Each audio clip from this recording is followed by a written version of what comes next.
Right, everyone. Again, if you could take your seats when you're ready, that'd be fantastic. So we're going to have our first partner session of the day. As we said, it's not just hearing from us, it is hearing from people within the industry.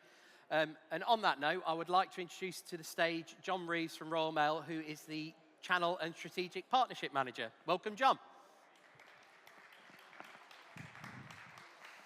Morning, everyone. Can you hear me okay? Brilliant. I'll just do a very quick introduction in terms of who I am. So I'm Jon Reeves. I'm the Head of Channels and Strategic Partnerships for Royal Mail. I've been with the business 30 years, and currently I look after a team of about 6 sales managers who look after a range of 3PLs across the country, from the beast that is GXO and all various entities that entails, down all the way down to some smaller 3PLs doing maybe 20, 30,000 items a year going out. Joined the business 30 years ago. Back then I had hair, glasses, no beard. Now, no hair, no glasses. My hearing's gone. So if anybody wants a quick chat afterwards, you'll have to tap me on the shoulder because I am fully deaf. But I have hearing aids so I can chat. So a little bit of background on where I'm at. What I'm going to position first off is some of the headwinds that are facing the entire sort of world in terms of the challenges facing specifically e-commerce and fulfillment. So what is happening that's going to impact on you, your customers, your carriers, and how the whole e-commerce market is actually working in the UK and what those impacts are. So probably teaching quite a few of you here to suck eggs, but the main thing that we're really actually seeing is the global instability that's happening across the world. It's not been helped with the war in Iran. We've got geopolitical risks disrupting trade across the whole world. All of this is having a massive impact in terms of cost, accessibility, affordability, etc. But also it's creating huge uncertainty in terms of what product can actually start moving around the world. So from a world perspective, it's having a massive impact. In terms of our friends overseas, specifically in America, we've had Trump come in. And he's created a whole host of challenges for everybody, specifically big customers exporting to the US from the UK, from Europe, and around the world. The removal of the de minimis actually decimated overseas export for quite a while until companies were able to access PDDP solutions, whether it's through Royal Mail or through other carriers. What we're actually now going to see, probably from July, if they're ready, is the EU small parcel tax that's coming in. So again, that's going to exert additional pressure on companies that are exporting to the EU. Linked to that, we've got a weak UK economy. The GDP growth is expected to be 0.7% over the forthcoming year. We'll see whether or not that continues, although there has been some good news this week in terms of inflation actually sort of not being as high as it's expected, which sort of ties in with the next point here. In terms of energy, there's a massive impact on households with cost for gas, electricity, petrol, etc. All of this is having a massive impact on discretionary spending across the whole of the UK, which again is putting pressure on sales, it's putting pressure on consumers deciding where do they buy and who do they buy from. You know, are they buying quality or are they buying on price? So it impacts significantly upon how you position yourselves in the market. We've also seen a huge rise in terms of sustainability and ethical considerations. So more and more companies, more and more consumers are focusing on green, environment, sustainability. And again, that's putting pressure on carriers, but it's also putting pressures on companies to make sure that they are seen to be green, sustainable, and have a really sound and robust ESG policy. One thing that was quite interesting in terms of the overall market, specifically in the UK, is that we've seen a massive rise in weight loss drugs. The market for that has absolutely exploded. But what that actually then has driven is a big reduction in customers eating out. So companies aren't having as many orders with their restaurants, they're not having many people going out into the marketplace. And then, conversely, that's created a big rise in clothing sales, because as people lose weight, get thinner, they go out, treat themselves. So we've seen growth in the weight loss drugs, we've seen growth in the sales of clothing. What we're also seeing as well is out of home. So the market itself is changing across all of Europe. There's a big focus on out-of-home deliveries to lockers. away from delivery to the home itself. And we're starting to see that moving a little bit more and more into the UK market. So taking it from the macro environment and focusing primarily on the UK and what is going on within the UK industry, there's been a huge amount of change over the past, let's say, 12, 24 months. If I go back 30 years when I looked after the likes of Littlewoods and Grattan's and the Empire stores and the big large mail order catalogues, that was all done on paper. By now, get it in 28 days, pay later, etc. The last 12, 24 months, there's probably been the fastest change over the whole of the e-commerce market that I can see, not only in development in IT and infrastructure, but also changes in the industry itself, with new competitors coming in, new marketplaces coming in, new platforms, new ideas, etc. So I'll just sort of take you through what I think are the 6 sort of key things that are impacting on the industry right now. So the first thing that we'll talk about is Royal Mail and Parcelforce and harmonisation. Before, Royal Mail and Parcelforce used to be 2 separate businesses, 2 different platforms, 2 different sales forces, 2 different services, etc. Over the past 12 months, Royal Mail and Parcelforce have joined together, and we now work on a single IT platform. We have a single sales force, which enables customers to send anything from a small letter all the way up to a 2.5 metre, 30 kilo parcel. So it's a big change there. We still operate 2 discrete operations in terms of deliveries, but parcels can be interchanged between the 2. We've also seen a massive rise of the Chinese dragons, so the likes of Shein, TikTok, Temu, coming into the UK market itself. The platforms are growing astronomically. You talk around TikTok Shop, fulfilled by TikTok, etc. You have Temu now on click and drop marketplace, etc. There's a huge sort of shift, and we're seeing probably about 20 to 30% of UK volume is driven by the Chinese customers, Chinese companies delivering on behalf of UK customers. So what that's having is having an impact on price, so it's pushing the price down across the board. What we haven't seen yet is the likes of AliExpress really making some strides into the UK market. We've not seen JD.com do the same thing. So there are 2 other big, large Chinese marketplaces that are really yet to make some strides into the UK market. That may happen. I think it probably will, but don't know exactly when. We're also seeing out-of-home delivery competition intensifying. So we're seeing InPost, Amazon, everybody is racing for the same space in terms of the high street for lockers. They're also focusing upon how they can get items to parcel shops quicker, faster, and more effectively. Going back to Royal Mail and Parcelforce, what we've seen over the past 12 months is we've had a new group take us over. So the EP group purchased Royal Mail, and back in April 25, they took full ownership of Royal Mail.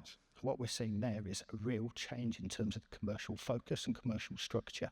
We brought in new management across the whole of the business, from our new CEO through to a new Chief Revenue Officer. We have a new CCO as well, and we have restructured internally into different departments. So we're focusing on business parcels, consumer parcels, out of home, etc. So there's been a real change in terms of the commercial approach from a Royal Mail perspective. And linked to that, very strongly linked to that, is the USO reform. So we are now implementing USO reform as we go. So there will definitely be a change in terms of letter delivery. And what that should do, it should also improve the quality of service for the letter delivery. And at the same time, it will enable us to process parcels and e-commerce fulfillment much better than we can do, because we're not having to juggle the 2, because we've now got a revised structure. That is rolling out as we speak. The end date, I can't say when that's going to be, but it's definitely happening. What we're also seeing is consolidation in the market. So in terms of our competition, we've got Every and DHL combined together now. So you've now launched Every Premium. You've got InPost buying Yodel. Again, consolidating the market, going from a locker provision company through to now a delivery and locker providing service. And more recently, FedEx have now taken over 37% of the ownership of the InPost group. So again, the market is consolidating. They're building scale through acquisition. Again, it's a real positive thing in that it's driving competition, it's driving innovation. And what it's making Royal Mail do is actually think about how well do we actually serve our customers? What can we do to make ourselves more efficient to keep the costs low for you guys? And I'll talk a bit more about that as we move on. We're also seeing customer consolidation through marketplaces and aggregators. Vinted has absolutely exploded across the whole of the UK. We're seeing changes to companies like Shopify, who are actually looking to provide services on behalf of customers, so do the fulfilment and manage the fulfilment, etc. So the market's changing quite dramatically in terms of various elements, various segments within it. So what does that mean for Royal Mail? What are we actually doing to work within that and within the pressures that we're seeing from the macro environment? I've split this down into sort of 4 key areas. First one, sort of a harmonisation of Royal Mail and Parcelforce. Second one, growth of and development of out of home. We have a focus on international. So in terms of harmonisation of Royal Mail and Parcelforce, what we've done is we've brought the 2 companies together, a single IT platform, which now enables customers to access the whole range of services from letters through to express parcels. And what we're doing within that as well is we're focusing on putting the right parcel into the right network. So rather than having a big bulky parcel being delivered by a postie on foot, that is now being moved into the Parcelforce network. So we're actually trying to manage and maintain the efficiency across the whole of the network, making sure that the parcels are delivered by the right people with the right method, van, foot, trolley, etc. That's a real main thing here. What we're doing is we're changing the services as well to meet changing customer needs. So we had a number of services or features with Parcelforce, which we're now bringing onto the Royal Mail side, and we're bringing Royal Mail features and benefits into the Parcelforce products and services as well, all of which is sort of enabling us to develop products and features on one platform as opposed to 2. So again, it's trying to drive efficiency within our business to help us keep our costs down, which in turn helps you keep your costs down. In terms of out of home, we're really pushing out of home. It's a really big potential market and potential development, certainly for Royal Mail. And what we're seeing is a change in the demographic in terms of customers in the younger side, so not me for definite, but customers in the younger market are focusing more on out-of-home style deliveries, being able to pick stuff up at locker banks, at Collect Plus shops, at post offices, etc. So we're actually working on how can we actually build and develop that sort of section with it. So in terms of out of home, there's 2 facets to this. First is delivery to consumer, and that option of out of home. The second is the returns. So what we're doing within Royal Mail is we're focusing upon a number of different areas: lockers, post boxes, parcel shops, and what we call customer service points. In old Royal Mail money, that's delivery offices. So anywhere you can pick up a parcel. We have the biggest out-of-home network, bar none, across the whole of the UK for both delivery and also for returns coming back. So I'm not going to go through all of the stats here, but in terms of the key things, the locker development is really moving ahead of pace. In terms of post boxes, what we're actually doing is we're modernising our post boxes. There's not been any change to the post box in 175 years. They came in about 1860 odd. We've never changed them. What we're doing now is we're changing post boxes to make them more modern, so they can take parcels. They can be solar powered. You can get a receipt of posting at the post box. That enables both small sellers and also people returning items to use them more efficiently, more effectively. Parcel shops, we're expanding massively. We've now got over 8,500 Royal Mail shops. Yes, it's part of the Collect Plus historic footprint, but Royal Mail now own 49% of that. We're also enabling printing there as well. In terms of customer service points, that's the Royal Mail delivery offices. We're still using them in order for customers both to pick up and also return items, although it tends to be quite limited in terms of opening hours, being perfectly honest with you. So a little bit more about out of home in terms of what we're doing with our expansion plans. So the plan is that we will scale up by the end of March 2027 to around about 7,000 lockers. The challenge that everybody has with lockers is everybody wants the same lockers in the same space where you have the footfall. Okay, so there is a real race for space in terms of the footprint and where those items are. The good news is we're looking to partner with the likes of Sainsbury's. It's always a bonus when your owner owns 27% of Sainsbury's, so you should be able to get them in there. You've got Tesco's, Co-op, and Transport for London. We're also modernising postboxes with scanning capability. Now, if you watch carefully just on this little bit, hopefully this will work. I'm not sure what's going on with technology, but we'll find out.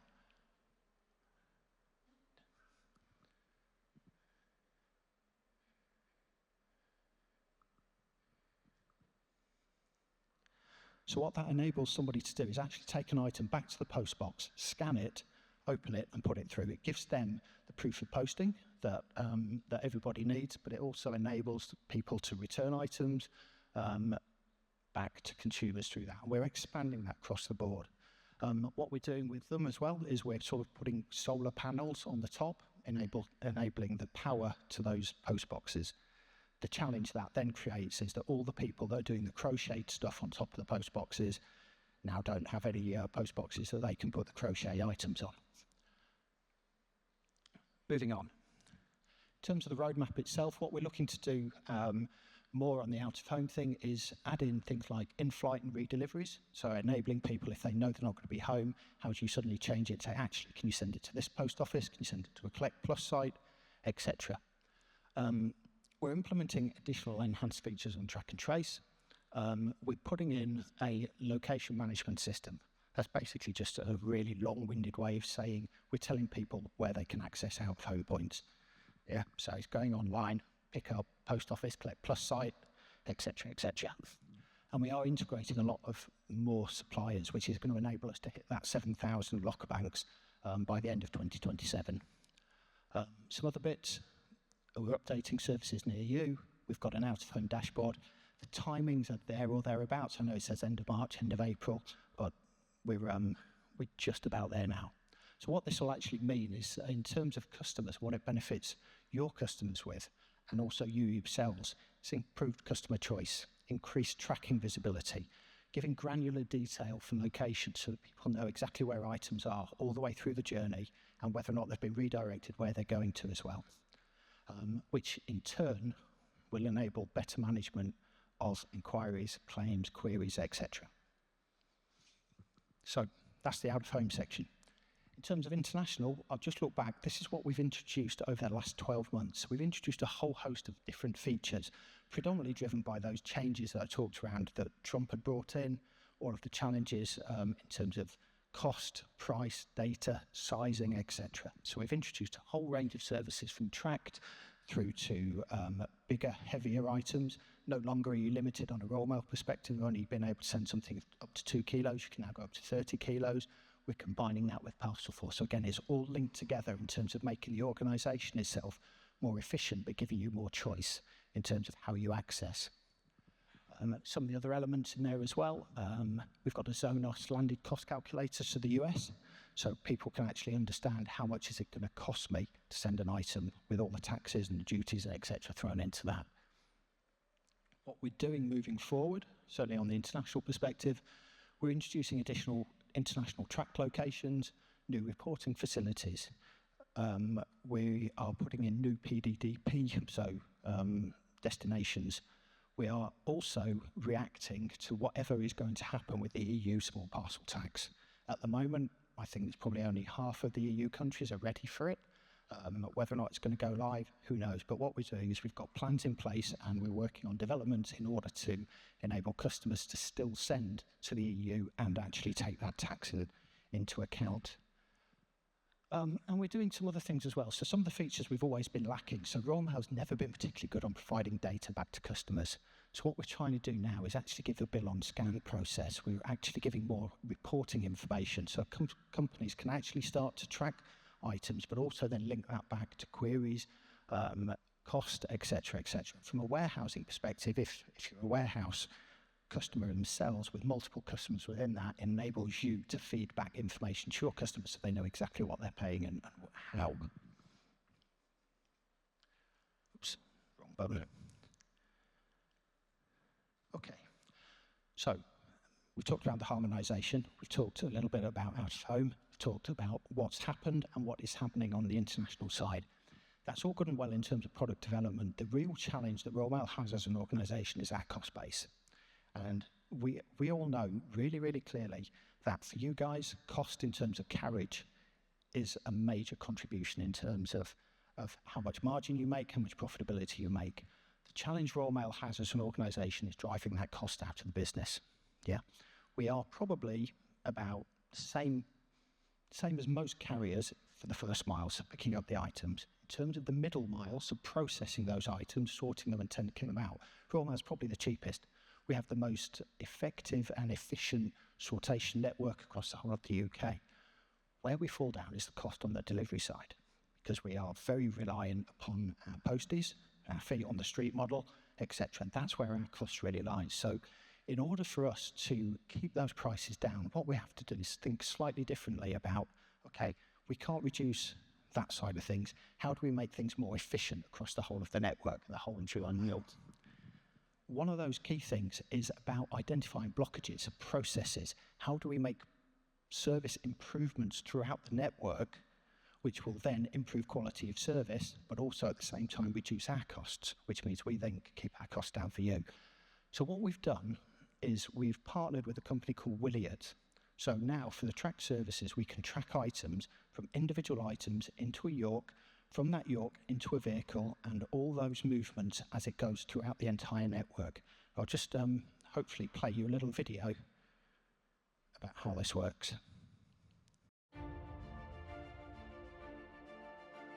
There aren't many institutions that have stayed relevant and up to the moment for more than 500 years. Royal Mail delivers to all 32 million homes and business addresses in the UK.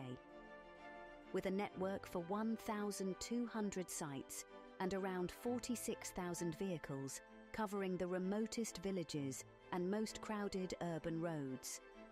130,000 people ensure that more than 1 billion parcels and 6.7 billion letters a year get where they need to, when they need to. We do this using containers, which are the backbone of our operation. They help us to transport our customers' products and ensure our network continues to flow 24 hours a day. 10% of the rolling containers were unaccounted for. So Royal Mail embarked on a mission to bring its delivery infrastructure out of the dark. Central to that mission is its partnership with Williot. This is where digital transformation of Royal Mail supply chain begins. Williot's ambient data platform is powered by postage stamp-sized tags called IoT pixels. They are adhered to these containers to eliminate this information blackout. These battery-free tags harness energy from radio waves to continuously broadcast data on location, temperature, and more. With Williot's innovation, all containers and parcels can be accounted for, the exact quantity loaded or unloaded at each stop, and back to the facilities that need them, ensuring all parcels always have a container ready for them. Williot pixels are seamlessly read by ambient IoT devices, which we have deployed in our vehicles as they are loaded and transported to thousands of RMG and customer locations. There'll be no assumptions or manual checks required anymore.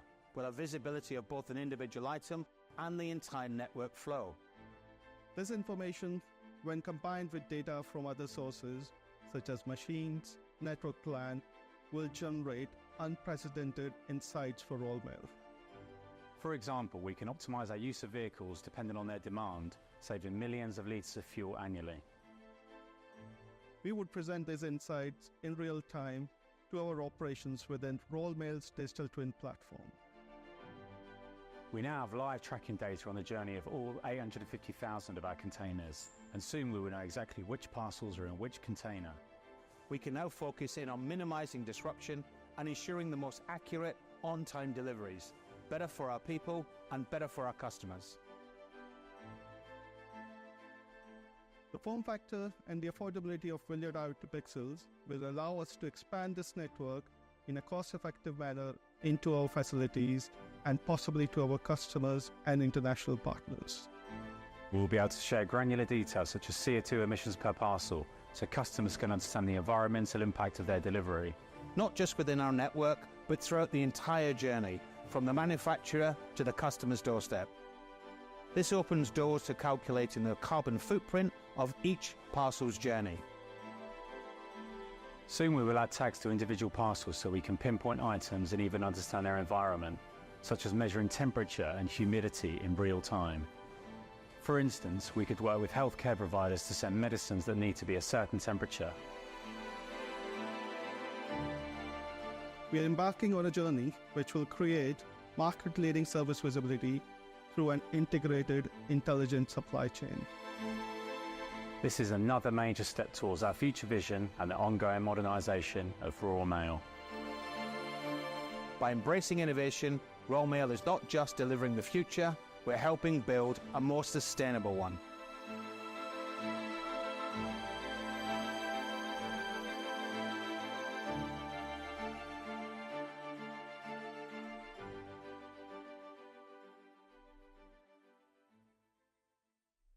To talk a little bit more about the tracking. So what that really enables us to do is identify where any parcel is in the network at any particular point.